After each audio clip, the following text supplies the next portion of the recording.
John? It's been a while. Super bright. Give me a second.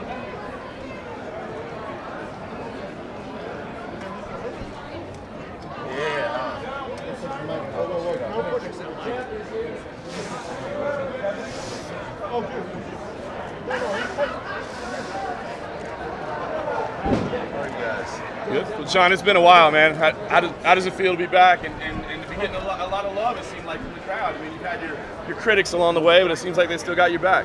Yeah, for sure. It feels great to be back. I'm super grateful.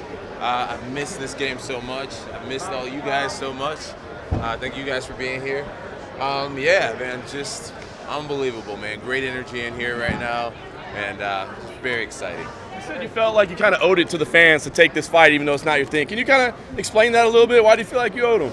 Yeah, well, over the last year, it's been really tough to be a John Jones fan, for sure. I definitely haven't made it easy, and I wanted to do something positive. I wanted to save the day for these guys. UFC 151 happened a long time ago.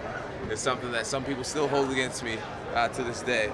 So getting in here for all these fans, saving this card, I felt as if it would it'd give me some brownie points with my fans. Jones, it's like you control your demon inside, man. Excuse me? It's like you control your demon inside. I don't understand.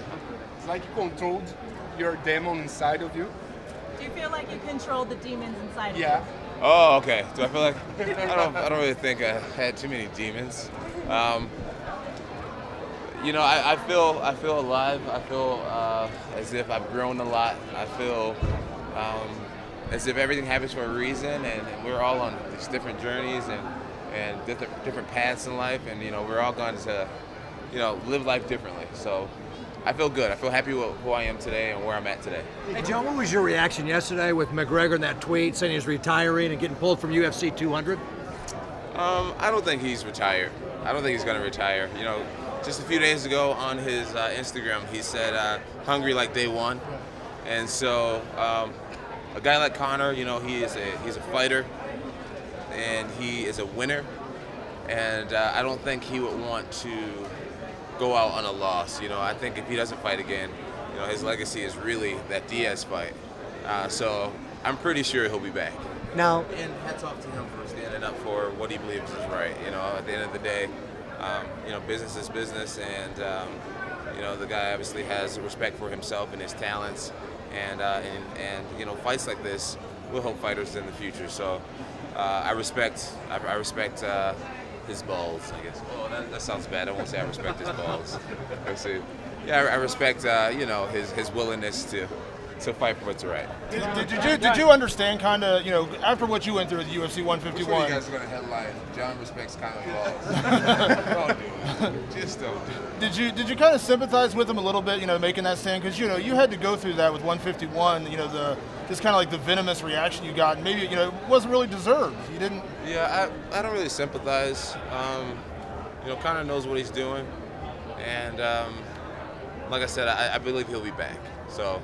And Conor's made a lot of money, so I'm sure he's in a position right now where he doesn't need to jump up and fight at the next event. I'm sure he can afford to take a long time off. So yeah, he'll be back. In these situations, you have, whenever there's been any issue, you haven't been all that willing to address it. This time you're talking about your sobriety and all that. What changed, and why is it cathartic for you to be able to talk about that publicly like you have? Well, I guess what's changed is, everything is out there for the public to see for themselves.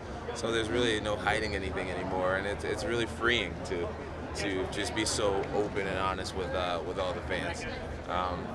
I believe somewhere, someone out there will draw strength from my struggles, and they'll see the way that I've dealt with them and I've come back from them, and they'll find some type of strength and inspiration from it. And me knowing that, I really am not only fighting for my own life, but I feel like I'm fighting to inspire someone else in the future. So that gives me an extra added strength, I guess. Let me follow up one question on that, if I could. Addiction is obviously a lifelong battle, right? How do you, are you getting help with that in terms of, because, it's never an easy thing to stay on. You've mentioned your sobriety, how many days it is, and I don't know how many it is right now, but, Right, yeah. Is somebody with you to kind of help you through that process to fight the fight, so to speak? No, I have been doing it by myself. I know I get a lot of backlash for my one-day rehab stint, but right now I feel great, and I've been doing a great job with it. I think I'm around 7 months sober, and from what I hear, rehab or addiction, is a thing that you take one day at a time. And as of right now, I'm doing awesome with it, and I'm just really, really proud of myself, and I hope to be, like I said, an inspiration to someone else to know that you can do it. If I can do it, you can do it too. Let's say you don't get scratched at all in this next fight. DC's ready for UFC 200 and they need a savior. Could you step in? Is that something you'd be interested in? Absolutely. I totally step in to UFC 100 and fill in that main event or co-main event slot. Main event slot. John, what's UFC 100 now 200? That would be. Yeah, I don't think. Is there anybody else? I think he on might be both? going, unless GSP fights. Unless GSP, yeah, I would love to be the first guy to fight at UFC 100 and 200. John, what's it like to battle with the idea The only guy. you might be your own worst enemy? I have been my own worst enemy. I've done a lot of great things throughout my career, a lot of great things for my friends and family. I've changed a lot of people's lives. But I've also gotten in my own way, and I don't really battle with the idea. The proof is in what's happened. But at the same time, I've grown, and I can't really beat myself up for my past, because my past has made me the stronger guy that I am today. And so I'm grateful for my struggles. I've made it through them, and I've been able to grow a lot. So, I said after one of my fights, I thank my fiance's mom after one of my fights, because she taught me that adversity is the opportunity to grow. And I wasn't growing for a while, and now I've grown tremendously. So I'm grateful for my struggles. You've always been open about respecting Anderson Silva and wanting to break his record. Was that one of the most difficult parts of this process? Was having your consecutive records stalled? No, at the end of the day, the way I look at it is, they'll know. They'll know. If I go on for the next several years, winning championships, the argument and the records, the argument will change. People just say, hey, John had a setback in his career. Technically, Anderson still has that record.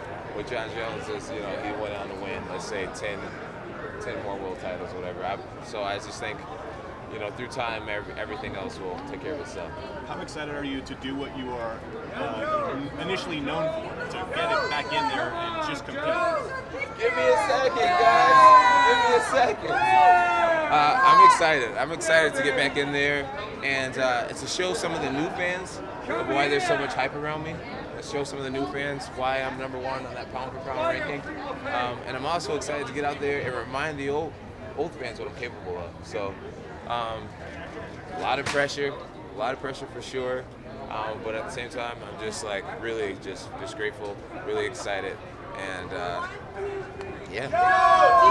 Do you remember having butterflies in the cage, and do you feel like you might kind of feel that feeling like this is your new first fight or something like that? Can you step in there? Yeah, honestly, the years that I fought 4 times in 1 year, I had the same level of butterflies. I had butterflies every fight. If you're not nervous, then that's a problem. If you're just Mr. Oh, this is gonna be easy, piece of cake. That's when you're in a dangerous situation. So definitely nervous. I always am for every fight, but at the same time confident, because I know that nerve is what makes me compete at a really high level. John, do you remember the moment you realized you had to change? Was there like a rock bottom moment or a conversation you had with somebody where you're like, this is not working? Moment I realized I had to change. Yeah, man. Honestly, big moment for me was the night Anthony Johnson and Daniel Cormier fought for my light heavyweight championship, and I saw DC walk away with it. And in my mind, I beat both of those guys, and I was at home with my wife, and I thought to myself, man, here I am, possibly one of the best fighters to ever play this sport, and I'm here at my house without a belt, without a sponsor, just completely wasting talent. I should be in this arena in front of thousands of people, in front of millions of viewers at home, but I'm sitting here in my kitchen watching this fight, by myself, with my family. So that night really is what made me realize, okay, John, you are ruining something very special, and it's time for you to pull your head out of your ass and do things right, and really ace the rest of this story, the rest of this book. So that's what I'm gonna do. Your brothers are professional football players, obviously. What was their advice to you?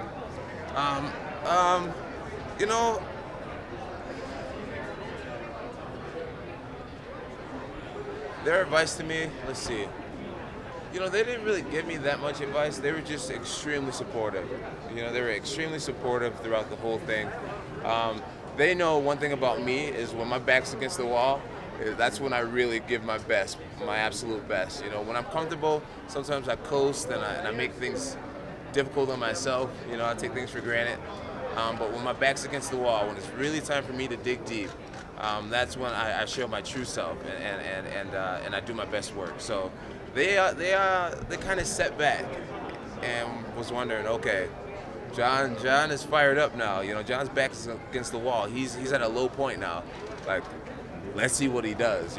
So I feel like a lot of people in my life started gravitating towards me closer because they saw the inspiration come back. They saw that fire in my eyes. They saw that I had something to prove again, and they wanted to be around it. A lot of my friends started to lose weight just hanging out with me, because they saw me getting healthy and powerlifting every day. A lot of my friends started to just come up in life, because of the energy that I was giving off, and that made me feel good. So yeah, that's it. How much does it? But you talked about the night watching DC and Johnson, fight. How much does it motivate you or bug you seeing DC hold that title right now? It doesn't really. I guess it's a little more motivating, but it's not. It doesn't really bother me. I'm really aware with everything that's happened. I took myself out of the competition being a knucklehead, and gave DC an opportunity of a lifetime to finally capture that belt. This may sound weird, but in a way, I'm happy for him to have gotten to taste the opportunity, because outside of the fact that I don't like him, he's really not a bad guy. And watching him, he makes a great champion. He has a clean image. He seems like a family guy. He works really hard and everything like that. So, me not being in there, you would want to see a guy like DC have the belt. So a part of me, in a weird way, is happy that he got the opportunity. But now he's had it long enough. I hope he enjoyed it. It's time to pay his rental fee and get that ass whooped when I finally face him, maybe at UFC 100 or 200. If he's such a good guy, why don't you like him? Why don't you like him if you feel like he's a good guy in the way you described him? The reason why I don't like him is because, really because, he doesn't like me. That's really what it boils down to. The way the whole thing got started was, me telling the guy in a joking manner that I can take you down. I can take you down any day. He got so pissed off for me telling the truth. As of right now, he still hasn't taken me down. I think I've taken him down 5 times. So, the whole thing got started with me telling him what I thought was true, which I've proven to be true. And he decided to hate me from then on, and now I just don't like him anymore either. I believe once I beat him the second time, the whole feud's going to go away. Because it's going to be like, all right, you're better than me. I can admit it. I'll go home. After at the press conference here last month, I saw Art backstage kind of eyeing up DC. Were you worried that saw your brother was going to kind of? No, yeah, my brother, he definitely will fight for me in a heartbeat. We're like best friends, and because he was kind of like he was mad. He was pretty fired up. I think Arthur feels as if he could have been a fighter. I believe he could have been a fighter. So when he's around fighters, naturally his chest is just a little bit bigger, shoulders are just a little bit wider, and it doesn't take him much to want to defend his little brother. If you remember when I fought against Brandon Vera. I got into it with Brandon on stage, and Arthur was right there, chirping Brandon. So, yeah, definitely don't mess with me with my big brothers around. Hey guys, thank you guys so much for your time. God bless you all. Thanks, John. And it's good to see you all again. Thank you. Thanks, John. Appreciate it. UFC fans, don't forget, there are still tickets available for UFC 197 this Saturday. Oh, oh, oh, oh.